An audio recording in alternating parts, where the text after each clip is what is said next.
I feel a little short here. Maybe we'll switch with Jackson next week. All right, let me read this to you. And again, the posture here of our presence in the presence of God, I would just invite you to experience the words of this sermon in the lap of God as a child, as a weaned child, in the arms of your mother. O Lord, my heart is not lifted up. My eyes are not raised too high. I do not occupy myself with things too great and too marvelous for me. But I have calmed and quieted my soul. Like a weaned child with its mother, like a weaned child is my soul within me. O Israel, hope in the Lord from this time forth and forevermore. Mother Teresa, remember her?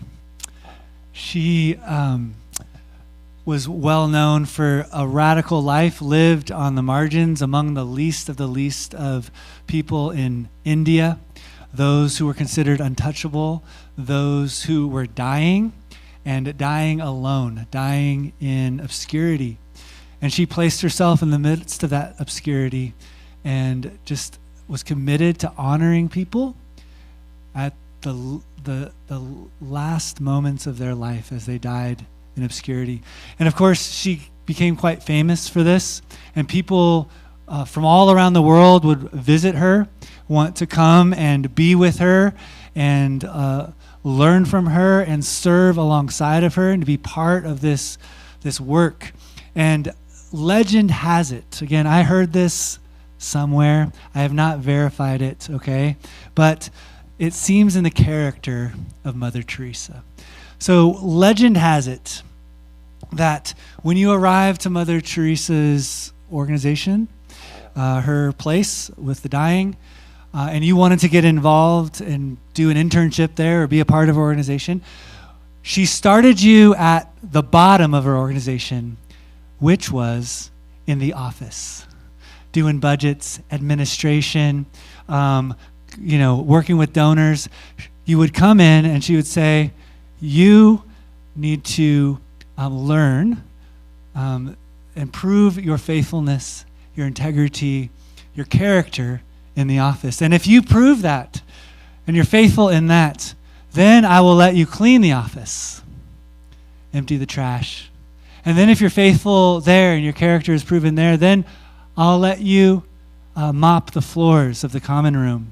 And then if you are faithful there, I'll allow you the privilege to begin cleaning the toilets.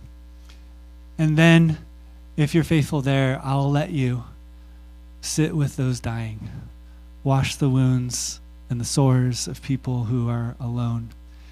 And so that was Mother Teresa's ladder of success, a downward mobility where the significant things, the most significant things, were the smallest things, done in great love, done with deep presence. So smallness is not insignificance, right? But rather significance is often found in small acts of service done in great love. That's what we've been discussing the last couple of weeks. This sacred smallness, this idea of a life surrendered to God in hidden holiness, ordinary obscurity, that this is where the deepest significance can be found. So the question has been for us, what if your small life is not something to escape or to get beyond, but rather a sacred thing to embrace? Right? Snoop's back! Love it. What if the ordinary moments of your days, the quiet acts of love, the unnoticed prayers that you pray, the forgiveness you extend, and how difficult that is, and people don't know how difficult it is, the faithful presence in your neighborhoods or with your children late at night when they're sick, holding their head over the toilet, what if these things are actually the soil where the kingdom of God is growing? That mustard seed, right? Hidden, slow, vulnerable. Psalm 131, I want to start, and I feel like I'm too low.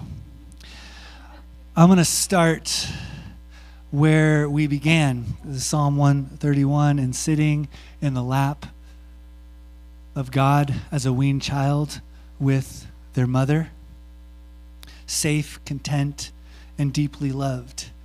And I think this is always where we have to begin. We always have to begin here in the presence of God. Deeply loved, deeply held in the compassion of God. So this is where we begin, but it's also the place to which we return.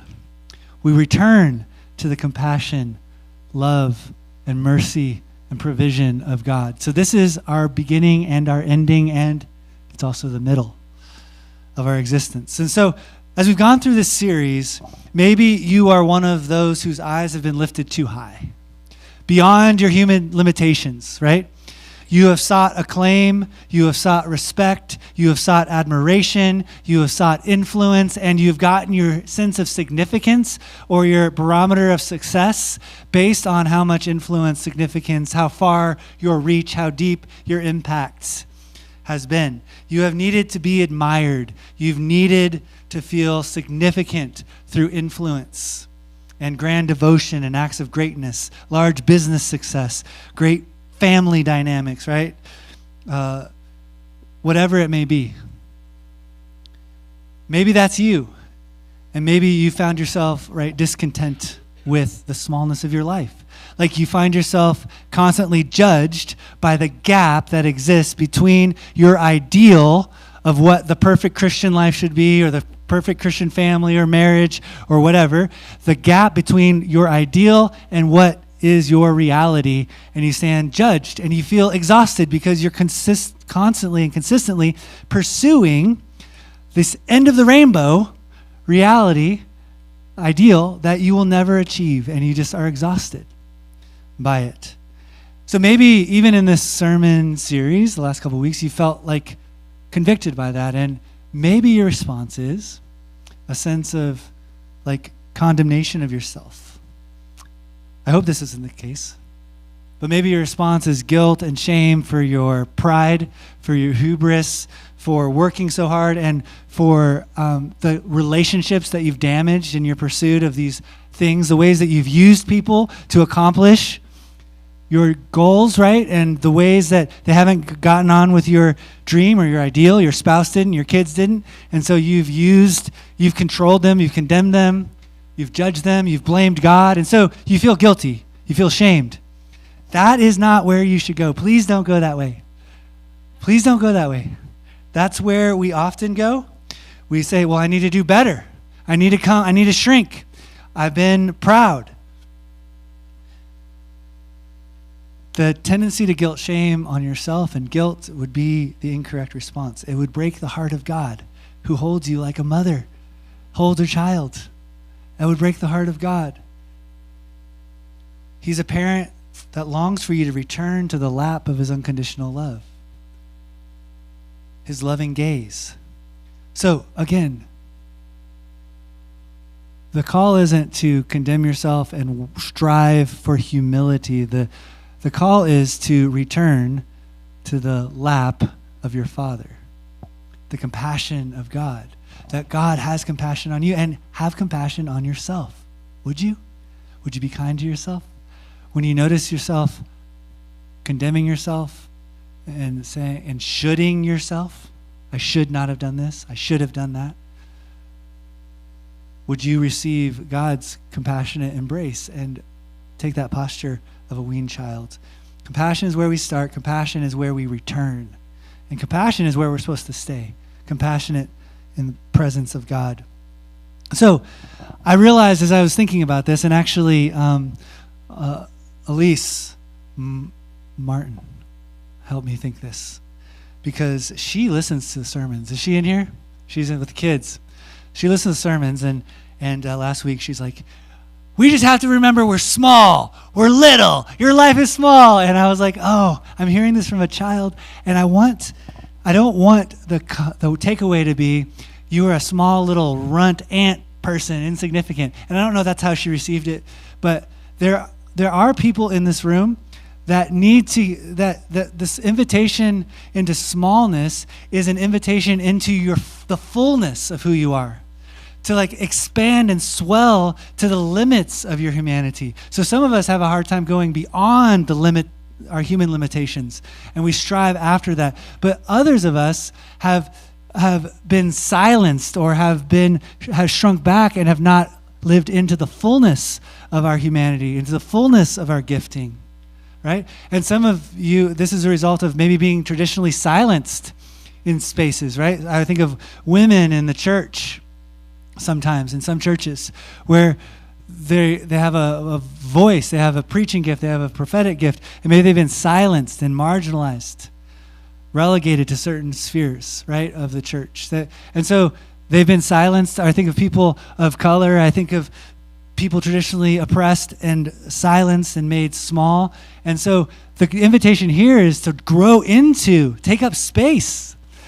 Take up the space that God has given you, right? Be filled. Now, again, you might need to get larger. You might need to grow into your smallness. Get larger into your smallness. Be filled with your limitations, be filled with the limitless love of God, and take up space. However, here's the response. I do not want you to feel bad or unworthy or like you've done too little, too late, and to feel guilt and shame because you haven't lived into your gifting, right? The invitation here is not to work harder, to do more, to take up more space, and then to slip into lifting your eyes beyond your limitations, right? And again, the invitation is still the same to you. Return to the lap of God, to the unconditional love of God, and to receive the fullness of who you are in the fullness of God's love and presence and compassion, right? So I want little Elise and I want children, if you're in here, like you are designed to grow, like be called into greatness, but maybe not greatness. It's fullness, the fullness of who you've been created to be, right? So don't dream big, but when I say dream small, it means dream within the limits of who God has made for you, right? Okay, does that make sense? Ava, does that make sense? So you can go to medical school. It's cool if you want to. All right? Perfect. But it might be a lot less, awesome. It might be a lot less than the TV shows, but it'd still be cool. Smallness. It might feel small sometimes. So we need to return to the lap of God, to the compassion of God, to the loving gaze of God who has compassion on you. You need to be compassionate on yourself as we've fallen short in living either too large or living too small. The invitation is for us to be the fullness of who God has made us, to be the fullness of our smallness, and to be good with that, right? So today, I want to get a little practical. That's not my strength, okay? I'm not a practical guy. I'm not a practical preacher. I realize that. Joanna's laughing because she's a very practical person. So, but I want, even this practical stuff isn't going to be very practical, okay? But I'm going to give you some handles. So there's two sets of people in here. As we close this series, I want you to realize that sacred smallness is not a theory, okay? It's a way of being formed in the likeness of Jesus, who did not count equality with God a thing to be grasped, but emptied himself, kenosis, right? Emptied himself, taking on the form of a servant. Jesus became small, and in his smallness was the most significant act, the most significant life ever lived. The smaller he got, it's like an atom, right? An atom bomb. I hate to use violent illustration like that, but compressed and boom, the impact is huge. So it's in his smallness that we see the significance of his life, the upside down kingdom. And Jesus always returned to the lap of his Father. Did you realize this? Like Jesus is constantly withdrawing into the presence of God. He's coming into his belovedness. He's coming into the compassion and the presence of God who holds him, his Father. So here are so if you have a sheet, here's some practices. Now, we're going to start with smallness to return. So it says return at the underlined at the top. That's the first three practices. These practices are practices for those of us who need to return to the limits of our humanity, right? Maybe our eyes have been lifted beyond our human limitations. They've been discontent with smallness and we're exhausted by our pursuit of greatness and the metrics of success that say you have to be spectacular and admired and well known. So these are beautiful practices, and these are ways, these aren't legalistic kind of like rules to kind of enslave you. These are practices that help you crawl up back into the lap of God, if that makes sense. All right? So secrecy is great for those of us who are into admiration, impact, and all kinds of stuff. Secrecy. Practicing the hidden life. Secrecy is doing good, serving, loving, without needing to be seen. It's kind of an intentional hide and seek, a do-gooder's hide and seek, all right? You intentionally try to do good in a hidden way. I've gotten gifts from people probably in this room that I have no idea if I have to guess who it was from. Thank you, whoever you are. I think I have an idea, but thank you. There are some of you who practice this. It's the practice of letting go of applause, of recognition, and it's finding peace in the quiet affirmation of God's love, right? And God sees you. It's that shared moment of that child with their father that there's an understanding there. Yes, that happened, and that was an overflow of my love. And you don't need anyone else to know.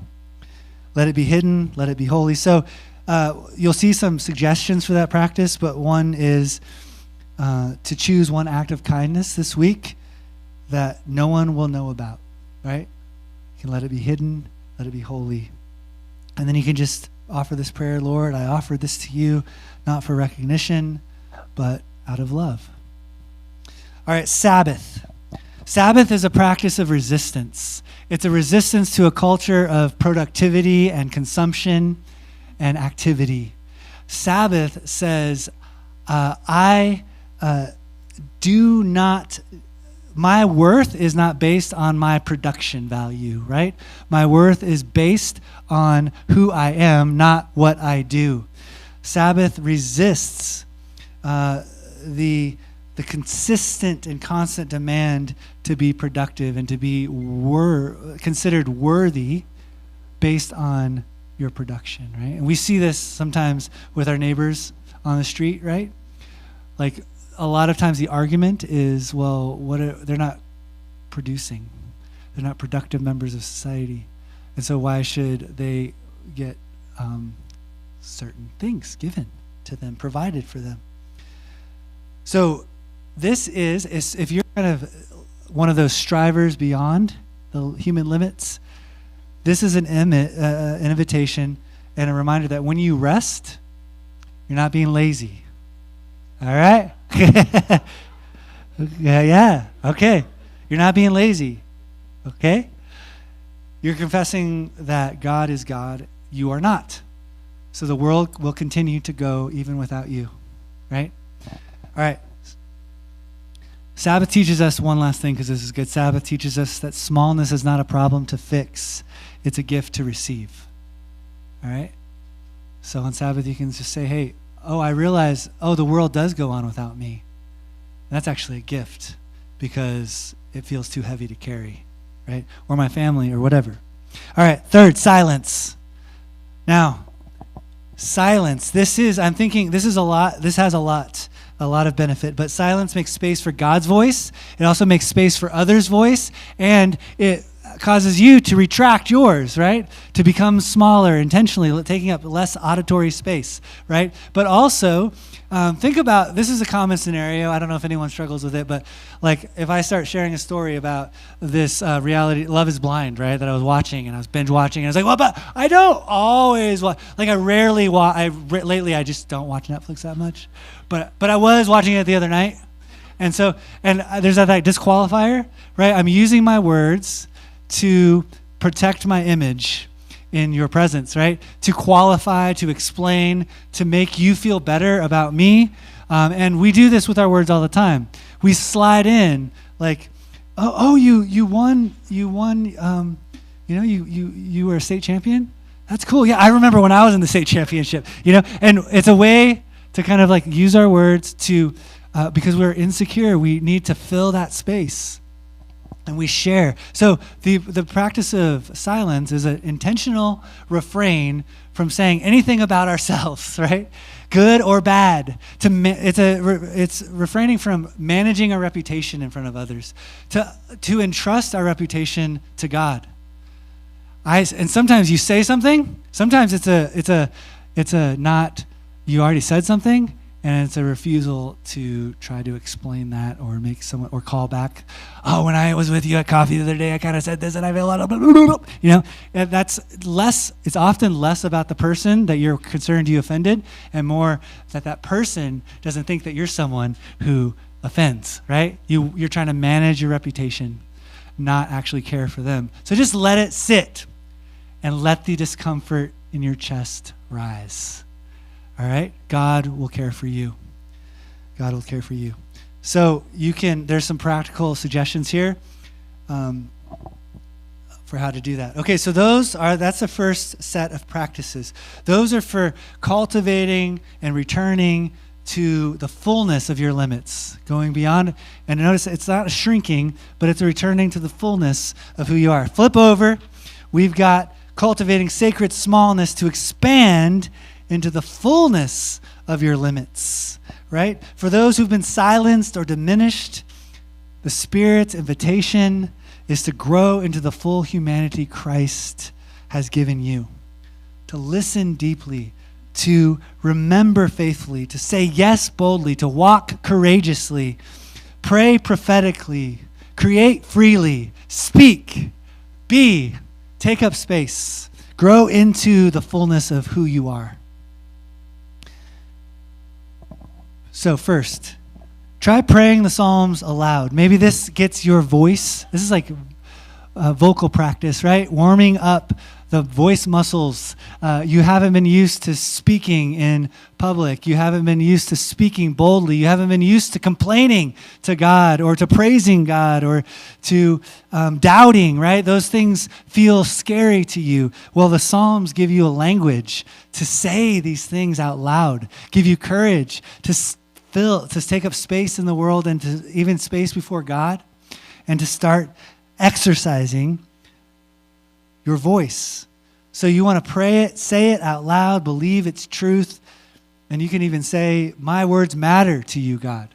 My words matter. And as we believe that our words matter, as we sit in the lap of God, as our words matter in the presence of God, guess who they matter also in the presence of other people. All right, next, saying yes. Daily obedience. There's a couple good movies about this, saying yes to every opportunity. But this is a practice of daily obedience. So we often wait, and especially if you kind of struggled with smallness and not living into the fullness, you wait for the perfect opportunity, the perfect invitation. You wait for someone to give you an opportunity to come on stage or whatever it is to occupy your dream. Well, this is an opportunity to take the initiative, right? Most of God's invitations are small invitations into just daily obedience. So you might pray, Lord Jesus, show me one small thing to which I can say yes today. Might be a little prompting in your spirit as you see someone on the sidewalk to go up and say, hey, how are you? I see you. Do you want a meal? It could be to say, I was Mike Birbiglia, you know that comedian? I was watching one of his routines, and he says his family doesn't say, I love you. And they had the hardest time saying it. And his dad had a heart attack, and he was in the hospital. And he's like with him. He's feeling all this love. And he's like going to say goodbye. And he's like, the thing that we say is take care. And that's what we mean. You know, we actually mean I love you. But so he's like, he really wants to say it to his dad. And he's leaving the hospital room. And He's like, I take care, and he leaves. So it could be just saying, I love you. It could be saying the thing that is hard for you to say, that maybe that scary thing, that intimate thing, that to say, I love you, or I'm proud of you. Maybe it scares you to say something like that to somebody that you love. Or to bring correction to somebody. To stand up for your boundaries, right? And to say, you can't go any further. So say yes to those things. Sacred smallness grows not in great leaps, but in faithful little steps, in faithful yeses. All right, last one. Pilgrimage. Pilgrimage. Now we think of like going to Mecca, right? Or taking huge trips, but this could be a small thing. Like take a walk to an area of town that you've never been to before. Go into a place, a space that is different or uncomfortable, and pay attention to how that makes you feel. Pay attention to the place it puts you in and the dependence on God that it creates, and talk to God about that. Practice that muscle of stepping into unfamiliar territory, right? And pray as you go, Christ, be my companion on this road. Be my companion as I enter the store. I was working as a life coach. I was working with a person once who was afraid to go into a grocery store, extreme anxiety. And she was working with a therapist as well. And she would just take little steps to go into the entryway of Walmart and just stand there for a little bit. Carts going by, people walking by, and kind of stepping out. But it was kind of like, and then a little further, it's like, what about Bob, that movie? Baby steps, baby steps, baby steps, right? We kind of go as far as we can.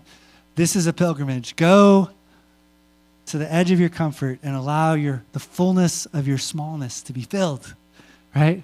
By the courage and love of God. All right, so those are some practices. And I want to sum up with one final practice. And maybe I'll have Stephen come up here because it ties into worship. Not necessarily worship with music, but music helps. But I think worship is the practice that helps both of us, both of those who struggle to live beyond our limits and to those to fill our limits. Worship, being in the presence of God, the great God, puts our life in beautiful perspective. When we're truly worshiping God for all that God is, for his amazing love, that he is our creator, that he is our sustainer, that he is our redeemer, that he is the one, the beginning and the end, the Alpha and the Omega, that's where we find our fullness, right? Both, it brings us to our appropriate size, but doesn't shrink us beneath our appropriate size. Does that make sense? It swells us. We are fully who we were made to be in the fullness of who God is. And so the act of worship, the practice of worship, daily being in the presence of God. Sit with God in the morning. Read scripture. Praise God. Say how great God is. Say how beautiful God is. Practice the act of worship. Focus on the names of God. Do a study of the names of God and what those mean, right? And how that puts you in perspective. Both, it makes you the appropriate size, right? And that is full. A life, as we said, Ignatius said, the glory of God is a human being fully alive. And that's what we will discover as we are in the presence of God. Smallness is not a retreat from life. It is a return to life as it really is. So let's come to the table. And I want to encourage you to live a hidden, holy life. Trust the slow work of God. Let me invite you to this beautiful, small, insignificant table of bread and wine, of juice. The simple things of life are what feed us for a simple, small, and profoundly significant existence. Come forward, receiving the good gifts of God. If someone would turn the lights